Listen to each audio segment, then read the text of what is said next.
Hindi ko po alam kung saan ako magsisimula sa mga nagtatanong po sa akin kung ano daw po kinamatay ng anak ko.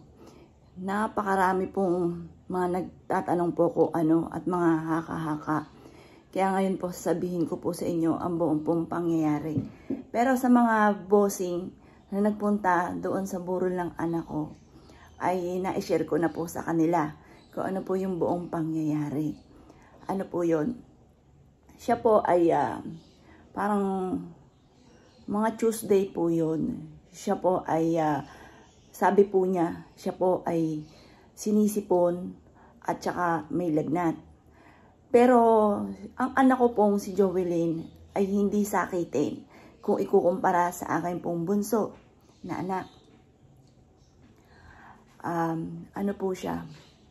Parang nagtaka po kami, himala at nagkaroon ka ng sakit. Ngayon po, lagi niya kinakantsawan ang mister ko at yung kanyang kapatid na bunso na mahina daw po at sakitin. Kasi siya po ay hindi talaga sakitin sa pool mga bossing. Siya po mga bossing ko ay ininda po niya na siya daw po ay malala ang sipon at saka yung lagnat po niya umaabot lang po naman ng mga 37.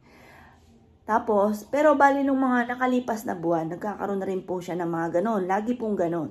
Ang naiisip ko na lang po, mga bossing, ay maaaring nakakagaya na rin ng kanyang boyfriend. Kasi yung boyfriend niya may hika. At saka yun nga po ay laging may sipon. Yun na lang po naiisip po namin. Pero wala po talaga sa isipan namin na maaaring siya po ay may diabetes na. Mangyari po ay yung anak ko pong bunso, di ba nga po, yun po yung kauna-unahan kinonfine. Pero ang sabi po ng doktor, isang araw lang daw po ang lumipas at hindi namin nadala sa ospital. Maaaring mag 50-50 yung anak kong bunso noong April 3 po ng umaga na mismong mahal na araw. Lagi pong may okasyon, kaya pagdating sa emergency room ay iilan po ang doktor at kung ano man po yung halimbawa, may sakit sa puso, halimbawa lang po, ay walang doktor dahil holiday. Laging ganun po natatapat.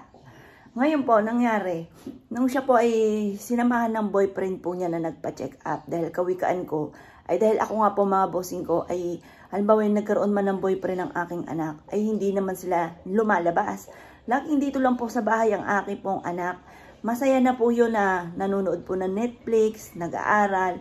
Dito lang po siya sa bahay. At kung lalabas po kami, yun nga po mga bossing ko ay sama-sama po kami at sa gabi po pagtapos po ng online po namin. Mangyari po niyan, noong siya po ay pina-check up, ang result po ay makukuha ng Thursday. Pero nung Wednesday po, hindi na inabot yun sa result. Pero binasa po ito ng nanay ng boyfriend ng anak ko na dahil nurse nga po ito at nakakabasa ng result dahil kaibigan niya yung mismong pinag-check-upan po, family doctor nila, ay nalaman agad ang result ng gabi pa lamang ng Tuesday. At ang sinabi nga po ay mataas nga daw po ang sugar po nito. At ipa-check up. Nung Wednesday po ng umaga, sinabi ko po sa akin pong anak, huwag ka nang pumasok.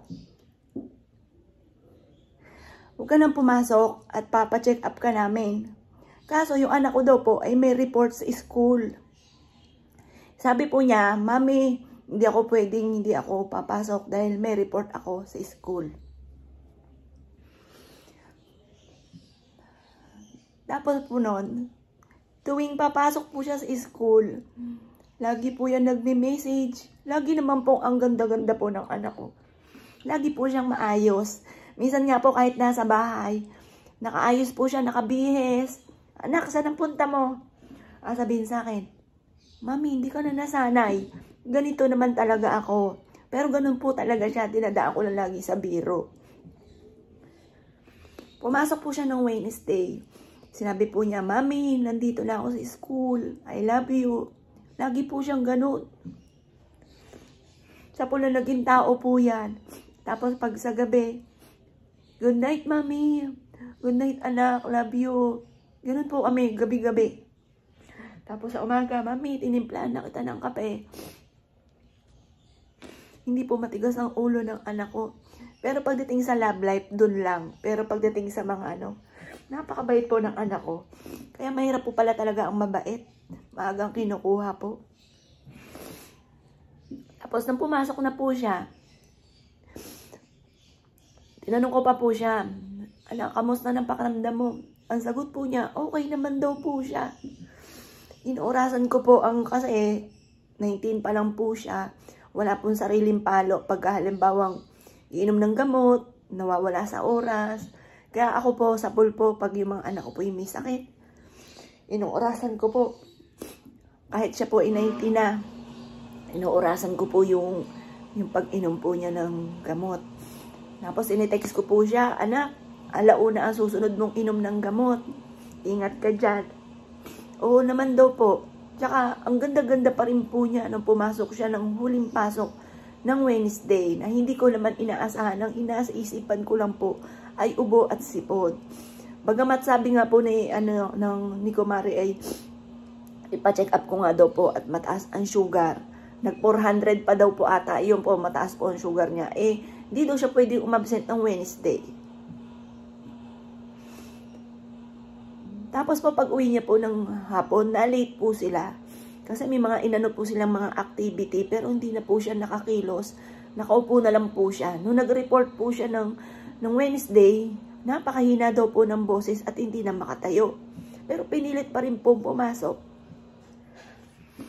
Nung gabi po, alas 8 po sila ng gabi nakauwi. Parang wala naman po. Kaya lang, parang wala namang ordinaryong nararamdaman po siya kasi nakakain pa po siya kahit konti. Pero hinalo lang po niya yung in-order. Siya pa po ang umorder sa amin. Mahilig po kasi kami tuwing gabi. Hindi na po kami nakapagluto. Yung kasambahay po namin ay hindi na rin nagluluto ng gabi. Umu-order lang po kami tuwing gabi. Kahit saan po kung anong gusto po nila na orderin. Ang anak ko pa po ang umorder. Huling order po. Hinalo lang po niya yung kinakain niya. Tapos konting-konti lang pinagalitan ko pa nga po. Anak, kumain kapag may sakit. Kain ng kain. Para mawala ang sakit. Ayun po. Tapos, palit na po siya ng damit. Tapos po, may tumawag sa akin. Natutulog na po kami. May bimpo lang po siya sa ganito. Pero, ang lagnat lang po niya ay mga nagte-37 ganon. Pero masama daw po ang pakaramdam po niya. Tapos, nahirapan daw po siyang huminga dahil sa sipon na hindi daw po makalabas. Yun po ang sabi po niya sa akin. Ay di ang inaasahan ko lang, yun lang po talaga. At pagkatapos po niya, natutulog na po kami. May dalawang beses niya akong tinawag. Mami, mami. Ako naman po yung nagulantang, diba tayo mga nanay. Pag may sakit yung mga anak natin, tulog manok tayo. Hindi talaga tayo nakakatulog ng mahimbing. Ngayon, hi kuya, anak, ano bang nararamdaman mo? Nakita ko po siya, ganun po siyang huminga. Tapos, lumipat po siya, nakalipat pa siya sa higaan ko. Kasi, di ba po, pinakita ko nga po sa inyo, bago mawala yung anak ko.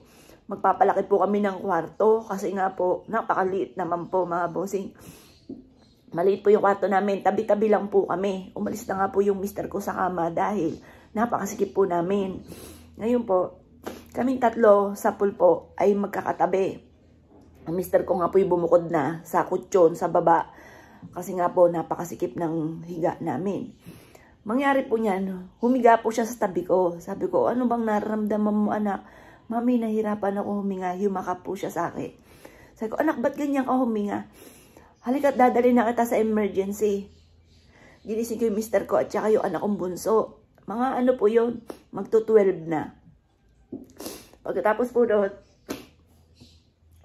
bago po siya, kasi yan po, pag po papalit ng damit, nahiya pa yan sa akin. Lagi po siya nahiya sa akin. Ultimo pag nagtitiktok, nagbibideo po siya, sinasarado pa niya ang pinto. Sabihin po niya, Mami, nasarado ko muna ito at magbibideo ko. Mami, nasarado ko muna ito, magtitiktok ako. Or kaya pag dumating kami, nagtitiktok siya, ino-off niya kaagad, nahiya po siya sa amin. Tapos pag siyempre papalit ng damit, Mami, talikod ka muna. Like ko nga pong binibiro. Kung nahiya ka pa, malaki pa ang akin dyan. Mga ganun po. Nagtatawanan po kami. Pero nang gabi pong yun, ultimo underwear po niya. Ako nagpalit. Ako rin po nagpalit ng bra. Nag-legging sa kanya at t-shirt. Nagtataka rin po ako ng mga nakalipas na nakalipas na araw, lagi yung mga damit ko po ang ginagamit po niya. May tigi-tigisa rin po kami mga unan, yung hotdog, kay Bunso, yung green, kanya pink, sa akin yung red.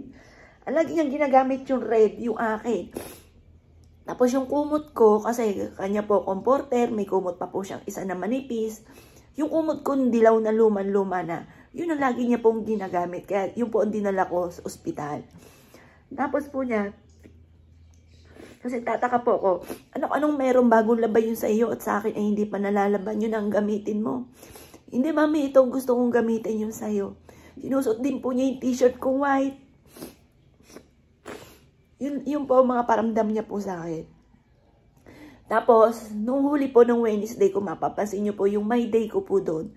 Ang suot niya na ay kulay blue ang loob, tapos violet yung panaka-jacket. Kasi sinita ko po siya, tapos 3 araw siya sunod-sunod, nakakulay itim po lagi siya pumapasok sa school. Sabi ko, anak, huwag kang mag-iitim, ayoko ng itim, pangit ang itim. Para sa akin po, yun po ang meaning sa patay. Tsaka yung purong puti. Sabi po niya nung Wednesday, sige mami, kaya ang sinot po niya, yung loob kulay blue, tapos pinakaibabaw, violet. Kung alam niyo rin po yung meaning po nun, hindi rin po maganda. Naisip ko kasi yung blue, for happiness, kapayapaan. Tapos violet, anti-stress. Tapos po nun,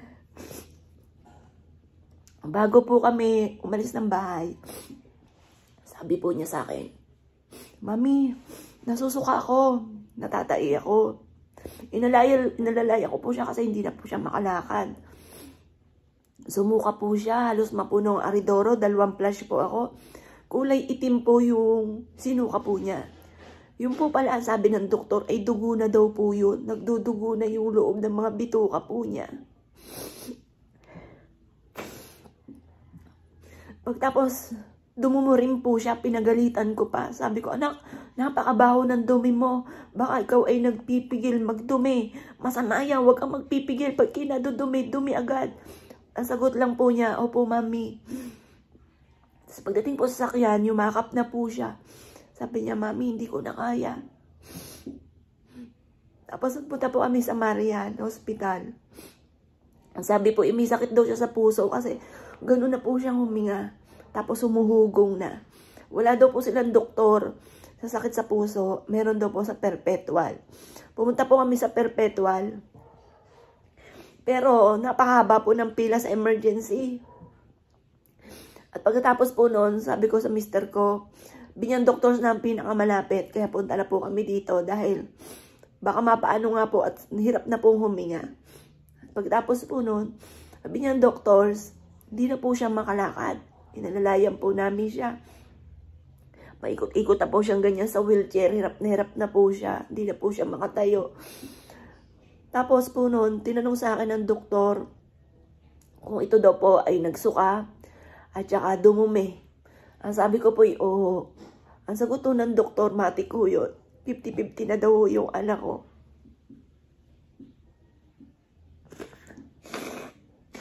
Kaya doon pa lang po yung unang ano pa lang po namin.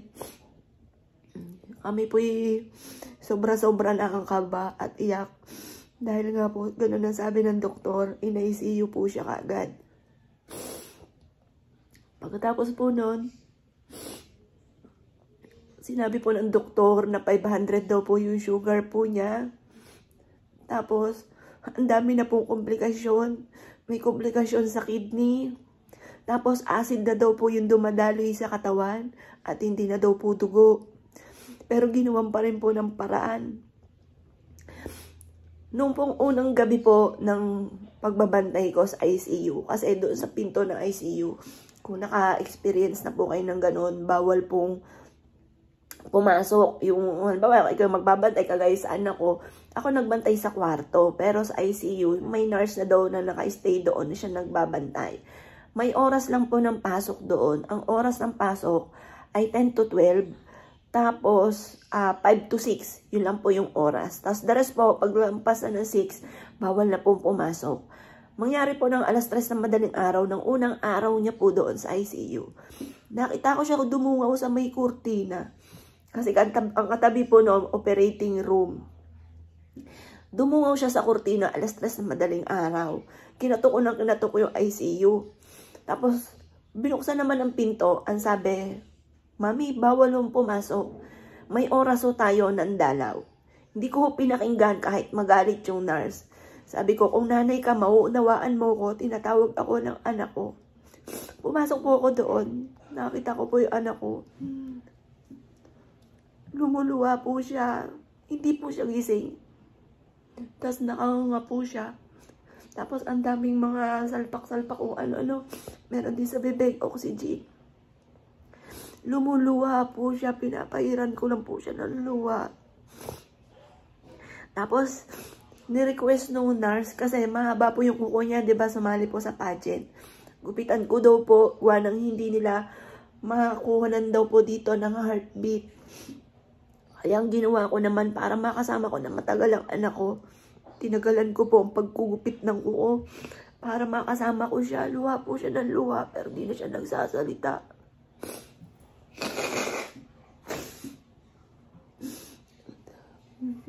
Pagkatapos po noon, nung ika-3 araw ng 6:42 AM, dineclare po na patay na daw po yung anak ko. Kasi daw po, ayun nga po, mataas po yung sugar po niya at ang dami-dami na daw pong komplikasyon. Nalaman ko po na nagsasabi pala siya sa boyfriend niya, kaya lang ang sabi po, ayaw daw kaming bigyan ng stress. Ayaw niya daw po kaming mag-aalala. Nung nalaman po namin malala na, doon na lang siya nagpadala sa ospital nung 50-50 na po siya. Nung dineclare po na patay na po siya, minautomout ko pa po yung hinipan ko ng hinipan. Kasi baka hindi nila makuha ako makakuha. Pero wala na po talaga, iba na yung kulay po niya. Binantayan din po namin siya sa morgue po, binantayan din po namin siya. Sabi ko po, baka 24 hours mabuhay pa. Pero sabi po, hindi daw po pwedeng abutin ng 24 hours kasi mangangamoy na daw po yun. Ang mangyari naman po, doon sa ililibing na po siya, ay November 2 po ang pinakasagad na 5 days. Kasi pag daw po namatay sa kidney, pero nakalagay po doon, ang cause po ng kanya pong pagkamatay ay sa kidney. Pag daw po namatay sa kidney, namamanas daw po. Kaya parang pinakasagad, kaya manas po yung anak ko nung nakaburol po siya. Kapag yun daw po ay dinagdagan pa ng yung formalin para hindi po mangamoy, ay puputok na daw po ang balat. Kaya hanggang 5 days lang ang pinakasagad. Gusto ko pa nga po hanggang 7 days. Makasama ko pa ang aking anak. Mangyari po titingnan daw ang makakaya. Pero noong pong ados na, ay hindi, auno. Sabi po doon, dahil nga po November 1, sabi po ay ano daw po, yang hindi daw po pwedeng mailibing ang aking anak ng November 2 dahil puno na daw po ang sementeryo. Nagalit po ang aking kapatid at saka si Sandra at saka yung nanay ko. Kasi may lupa ho ang nanay na 4 na lupa sa Centennial. Sabi ng nanay, anong silbi ng 4 na lupa ko kung hindi naman dito maililibing ang aking anak, ang aking apo. Nag-away-away pa nga po. Ang pinaka ano na lang po ay ikikremate. Mangyari po, nung nabubuhay po ang aking anak, kasi ito pong bahay na ito, ay dito po kami lumaki. Pero dati po, ay ito po yung sahig nito ay lupa lamang. Wala pang bakod, parang unti-unti lang pong napaganda. Mangyari po ay ang pinaka, di ba po, ang lumang bahay ay sa bunso. Yung bunso po namin ay doon na nakapag-asawa sa Canada at meron na rin pong anak. Kumbaga malabo na po siyang makabalik dito, kung babalik man ay pasyal-pasyal na lamang. At ang sabi ng nanay, ang bahay na ito ay malaki para sa kanya. Dahil nagsusulo na lang po ang nanay, ayaw naman pong pumisan sa amin. At ang gusto po niya ay solo po niya. Ngayon, kaya pinahulugan po sa akin ang bahay na ito. Ang sabi ko sa aking anak, kapag ikay nagkaroon ng pamilya, hindi ka nalalayo. Tabi-tabi na tayo. Kaya sa kanya po ito, sa pulpo. Nung siya po ay nabubuhay pa, nabanggit ko sa kanya. Ang mangyari, hindi po siya naipalibing. Hindi po siya naipalibing namin sa sementeryo dahil nga po, pulibok na daw po sila at hindi daw po uubra na kami ay, kasi sabi po namin, kami na ang kukuha ng maghuhukay, gagawa na ano, ay hindi daw po, wala, bawal daw po yun sa rules ng mga sementeryo, ng mga pinuntahan po namin. Mangyari, pinakremate po namin siya. At ang kagandahan nga po ay dahil pag na-miss ko siya, hindi na ako lalayo, nandito lamang po siya. Dito ko na po siya inuwi. Parang ito po parang kanya na po talaga mga bossing. Kaya ito po hinuhulugan ko, tutuloy ko po ang aking hulog para sa aking kapatid, sa aking nanay.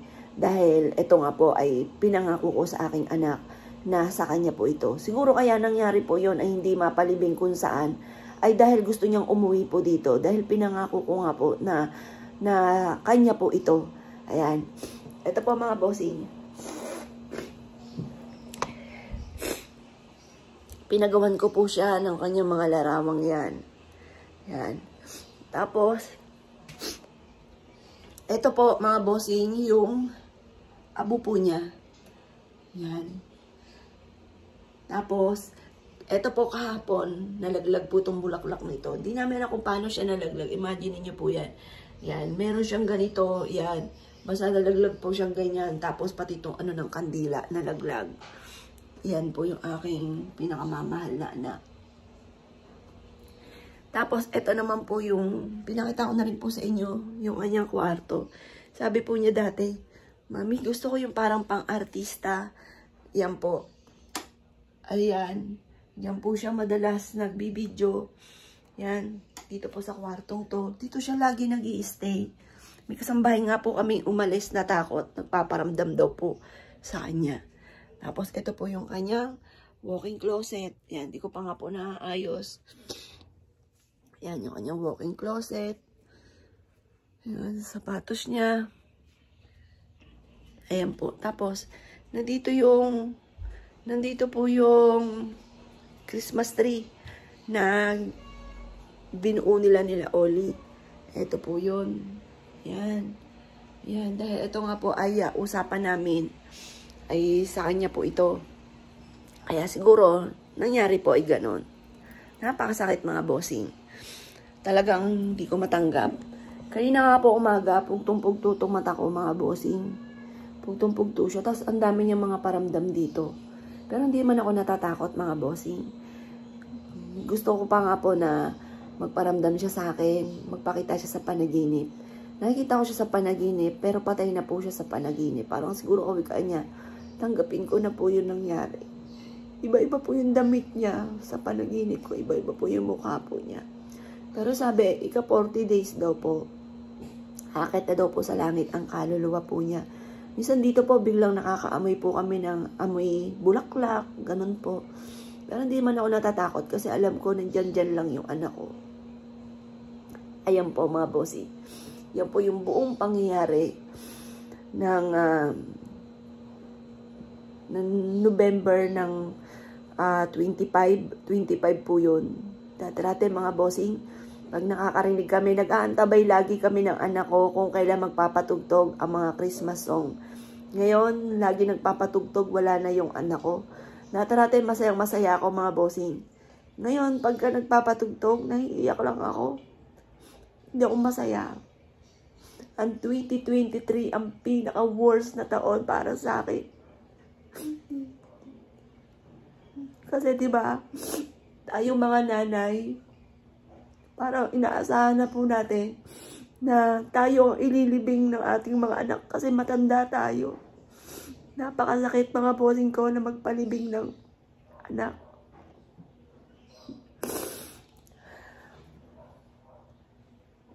Napakarami pong bumate. Bawal daw po magpa-thank you. Pero mula sa aking pong puso, alam niyo na po, ibig ko po sabihin. At yung mga tao na kasama ako ng loob, pumunta rin po sila doon. Bawal po magpa-thank you, pero hindi ko po kayo makakalimutan.